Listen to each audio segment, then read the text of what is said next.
మాట్లాడారు. విజయవాడ ఎంపీ చిన్ని గారు రోజు కొలికిపూడితో మేమే మాట్లాడిస్తున్నాం, ఆయన రోజు మాతో మాట్లాడుతున్నాడు. ఇప్పుడు పొద్దున్న అవినాష్తో, మధ్యాహ్నం నాతో, రాత్రికేమో కేశినేని నానితో మాట్లాడతాడా అంటే ఒకటండి టోటల్గా. సరే, కొలికిపూడి శ్రీనివాసరావు రోజు నాతో మధ్యాహ్నం పూట మాట్లాడతాడా, రాత్రి మాట్లాడతాడా, పొద్దున మాట్లాడతాడా నేను పక్కన పెడితే, అసలు కొలికిపూడి శ్రీనివాసరావు అని ఆయన ఇంతవరకు నేను టీవీలో తప్పితే లేదా ఫోన్లో యూట్యూబ్లో తప్పితే ఆయన ఎప్పుడు నేను చూడలేదు. మాట్లాడితే దమ్ముగా నేను మాట్లాడుతున్నాడు శ్రీనివాసరావు, నేను కొలికిపూడి నాతో మాట్లాడుతున్నాడు, నేనే చెప్తున్నానని చెప్తా. దాంట్లో నాకు భయపడాల్సిన అవసరం లేదు, అయితే చిన్ని అంటే నాకేం భయం లేదు. ఇక్కడ ఒకటి చిన్ని సమస్యల మీద నేను ఒకటైతే మాట్లాడదలుచుకున్నానండి. కేశినేని చిన్ని ప్రస్తుతం మునిగిపోతున్న నావలాగా కనబడుతున్నాడు మనకి. మంచి హుషారుగా ఎంపీ గెలవంగానే కన్ను మిన్ను కానకుండా మామూలుగా స్పీడ్ బోట్ లాగా ఓకే ప్రకృతిని చీల్చుకుంటూ స్పీడ్గా వెళ్తున్నాడు. ఇప్పుడు నాకు ఇవాళ అతను చిన్ని కనపడేదైతే చిల్లులు పడ్డ చెక్కనావలాగా అయితే కనపడుతున్నాడు. పడవలోకి నీళ్ళు వచ్చేస్తున్నట్టుగా కనపడుతుంది అతను పడవలోకి అయితే.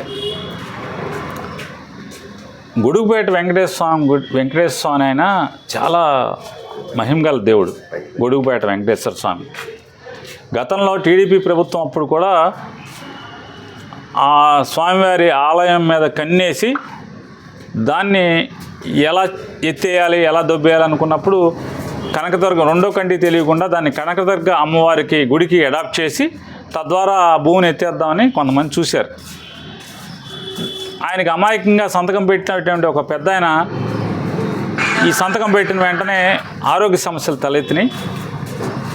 ఇదేదో ఆ దేవుడి ఫైల్ పెట్టిన కాడి నుంచి నాకు ఈ దరిద్రం పట్టుకుందని చెప్పి వెంటనే ఆయన అక్కడితో ఆ పని ముందుకెళ్లకుండా ఆపేశారు.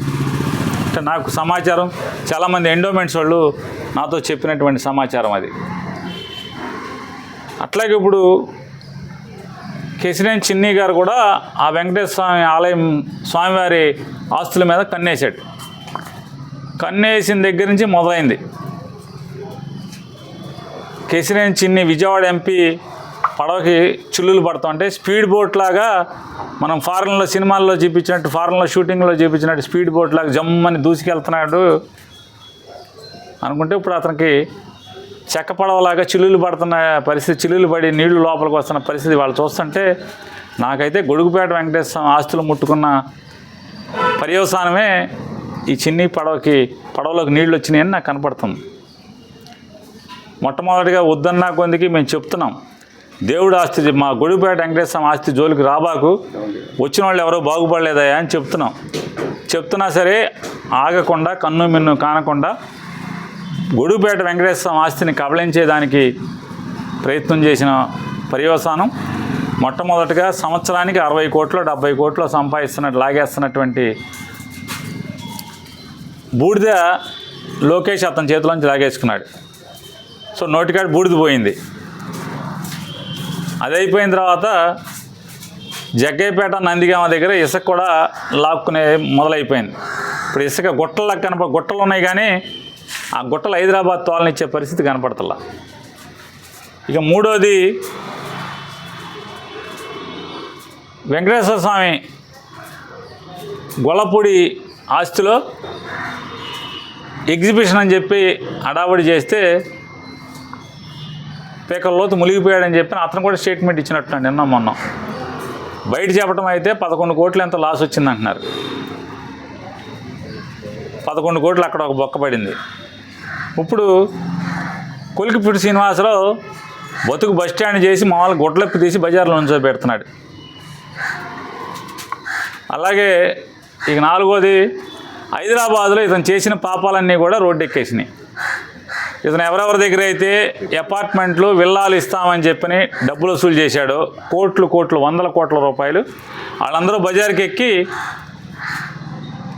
ఇతన్ని జుట్టు పట్టుకునే పరిస్థితికి వచ్చింది. పైలా పచ్చిస్గా అంటే ఎంత ప్రకృతి వ్యతిరేకంగా అంటే పేకాట తప్పితే ఏ ఆట ఆడనటువంటి కేశినేని చిన్నిని ఆంధ్రప్రదేశ్ ఒలింపిక్ అసోసియేషన్ ప్రెసిడెంట్. మరి ఏ ఆట పేకాట తప్పితే ఇంకొక ఆట రాదని చెప్తున్నారు జనం. మరి పేకాట బాగా ఆడుతున్నారని ఒలింపిక్ అసోసియేషన్ ఇచ్చినట్టు. అంటే ప్రకృతికి వ్యతిరేకంగా సమాజానికి అంటే సమాజం ఓరవలేనట్టుగా ప్రవర్తిస్తే మనిషి ఇట్లాగా ఉంటుంది. దానికి తోడు మా గొడుగుపేట వెంకటేశ్వర స్వామి గుడి జోలికి వచ్చావు, పతనం ప్రారంభమైంది. దీని వెనకాల ఎవడెవడు ఉంటే అది చిన్నీతో పాటుగా ప్రభుత్వ పెద్దలు ఎవరున్నారో వాళ్ళందరికీ కూడా పతనం ప్రారంభమైనట్టే అనేది ఈ సంకేతాలు కనపడుతున్నాయి.